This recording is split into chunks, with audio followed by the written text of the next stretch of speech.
Shri Venkateswara gold తాకట్టులో ఉన్న మీ బంగారాన్ని విడిపించి కొనబడును.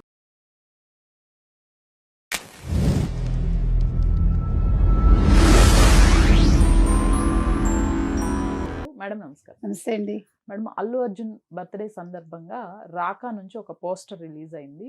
రిలీజ్ అయిన దగ్గర నుంచి ట్విట్టర్లో కానివ్వండి, సోషల్ మీడియాలో ఉన్న అన్ని ప్లాట్ఫామ్స్లో ట్రెండింగ్లో ఉంది. మీరు చూసే ఉంటారు కదా, ఆ పోస్టర్ పైన మీ అభిప్రాయం ఏంటి? అలానే ఒక్కసారి అల్లు అర్జున్ గారి జర్నీ గురించి మాట్లాడుకుందాం. అంటే 44 ఏళ్ళు 22 సినిమాలండి. ముందుగా అల్లు అర్జున్కి మన జన్మదిన శుభాకాంక్షలు చెప్తాము. రాకా రాకా అంటే పూర్ణచంద్రుడు, అంటే వెలుతురునిస్తాడు, వెలుగునిస్తాడు, చీకటిని చీలుస్తాడు. అందుకని అంటే 44 ఏళ్ల వయసులో ఒక కొత్త సినిమా, 22వ సినిమా, అట్లీకి ఇది 6వ సినిమా. సో మీరు చెప్పినట్టుగా పోస్టరే చాలా భిన్నంగా ఉంది. మనం గతంలో చెప్పుకున్నట్టుగా రేవంత్ రెడ్డి గారు అన్నారు కదా మొన్న మధ్యన, మీరు బాలీవుడ్తో కాదు హాలీవుడ్తో పోటీ పడాలని. సో వీళ్ళు హాలీవుడ్ తోటే పోటీ పడుతున్నట్టున్నారు. లాస్ ఏంజల్స్ వెళ్ళి అక్కడ టెక్నికల్ టీమ్ తోటి వాళ్ళు మాట్లాడుకుని వచ్చారు, అంటే విఎఫ్ఎక్స్ వీటన్నిటి కోసం. అంటే అల్ట్రా మోడర్న్ అప్డేటెడ్ వెర్షన్ ఏమైనా వాడుతున్నట్టున్నారు.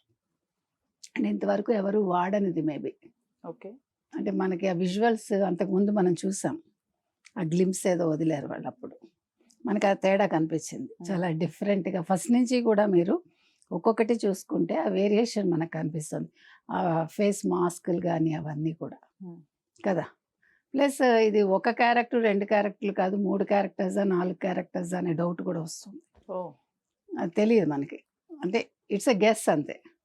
బికాజ్ మీకు దీపికా పడుకోనే హీరోయిన్, ఇంకో హీరోయిన్ మృణాల్ ఠాకూర్ అంటున్నారు, జాన్వీ కపూర్ కూడా ఒక హీరోయిన్ అంటున్నారు. వీటన్నిటికీ మించి మీరు ఊహించని విధంగా ఒక కొత్తదనం ఈ సినిమాలో ఉంది. విలన్ అంటే మామూలుగా ఒక మేల్ క్యారెక్టర్ ఊహించుకుంటారు, ఇందులో ఫీమేల్ క్యారెక్టర్ అని అంటున్నారు, రష్మిక మందన్న. ఓకే, సో అదొక కొత్తదనం. అంటే రష్మికని ఆ రకంగా ఊహించుకుంటారా అంటే సరే, అది నిజంగా అమ్మాయి చేస్తే కనుక అయితే తన కెరీర్లో అది కూడా ఒక మైల్ రాయి అవుతుంది. తనకి యాక్చువల్గా మీకు తెలుసు గీత గోవిందం నుంచి ఒక మంచి గుర్తింపు వచ్చింది.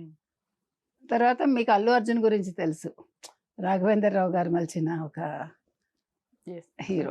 స్టార్టింగ్ లో వచ్చినప్పుడు ఎన్నో మాటలు అన్నారు, చాలా ఏంటి చాలా.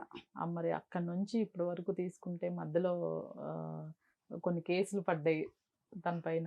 అవును, అంటే మీరు ఒక్కొక్క ఫస్ట్ ఎవరైనా అలాగే ఉంటారులేండి. ఫస్ట్ తీసుకున్నప్పుడు ఏమండి అందం అనుకుంటే ఇట్ మ్యాటర్స్ కాదు, కొన్నిసార్లు డస్ ఇట్ మ్యాటర్ అనిపిస్తుంది. ఇప్పుడు నాగేశ్వరరావు గారు బిగినింగ్లో ఎట్లా ఉన్నారు అట్లా. అంటే మనం అందం కూడా పట్టించుకోం మనం. వెన్ యూ స్టార్ట్ యాక్టింగ్ ఏమంటారు వేరియేషన్ వస్తుంది మనకి, వాళ్ళలా పరిపక్వత రావడం అంటాం కదా. మీరు అదేంటి చాలా సినిమాలు వచ్చాయి మనకి. మీరు చెప్పినట్టుగా ఒక్కొక్క సినిమా ఒక్కొక్క రకం. బద్రీనాథ్, తర్వాత ఆర్య, దేశముదురు, రేసు గుర్రం, సన్ ఆఫ్ సత్యమూర్తి, మీకు అలవైకుంఠపురంలో, మీకు నాకు తెలిసి దేశముద్రి ఇవన్నీ ఓకే.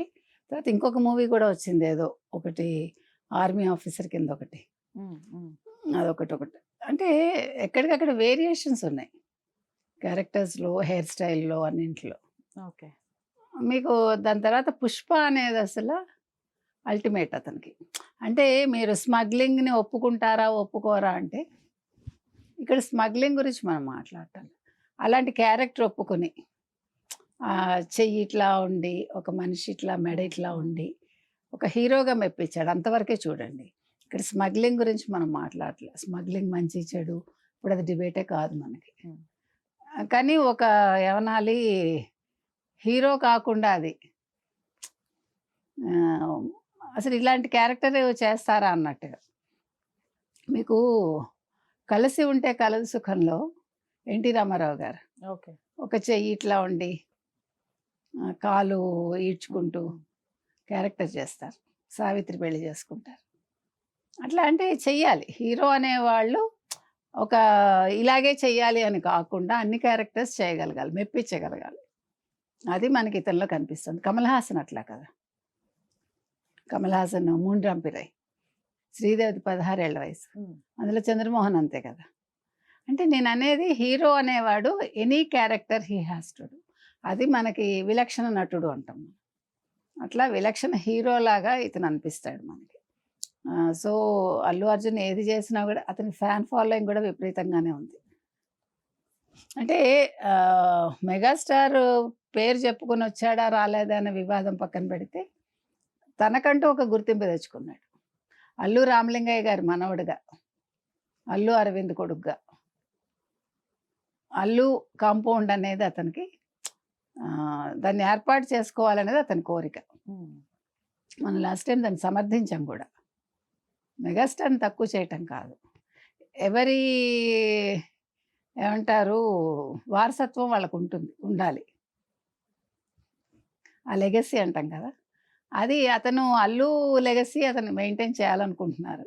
అందులో తప్పే ఉంది. ఒకవేళ మావయ్యని ఇన్స్పిరేషన్గా తీసుకోవచ్చు, నథింగ్ రాంగ్ ఇన్ ఇట్. ఇప్పుడు అలా అనుకుంటే చిరంజీవి గారిని ఇన్స్పిరేషన్గా తీసుకొని హీరోలు ఎవరు ఉన్నారు కదా, ఇక్కడ కాకపోతే మావయ్య అయ్యారు అంతే. సో ఇప్పుడు ఈ సినిమా దాకా వచ్చేసరికి, రాకా దాకా వచ్చేసరికి నిజంగానే చాలా డిఫరెంట్గా ఉంది అది. తర్వాత ఇవాళే వదిలిన పోస్టర్లో మనం చూస్తే, ఇప్పుడు మీకు ఆ గెటప్ చూస్తే కనుక అయితే అది మీకు ఒక గొరిల్లా లాగా అనిపిస్తుంది, మనకు తెలీదు. ఆ చెయ్యి కూడా అట్లనే ఇచ్చారు. తర్వాత అతని ఫేస్కి మళ్ళా చేతులు మాత్రం మళ్ళీ అలాగే ఏపు చేతుల్లాగా ఉన్నాయి. అందుకే నేను అన్న 3 క్యారెక్టర్సా 4 క్యారెక్టర్సా అని మనకు అర్థం కావట్లా. కానీ ఏదో కొత్తదనం ఏం చెప్పాలనుకుంటున్నారో మనకు అర్థం కావట్లేదు. కానీ ఇట్స్ ఎ సైంటిఫిక్ థ్రిల్లర్ అని తెలుస్తుంది, అది మాత్రం గ్యారంటీ.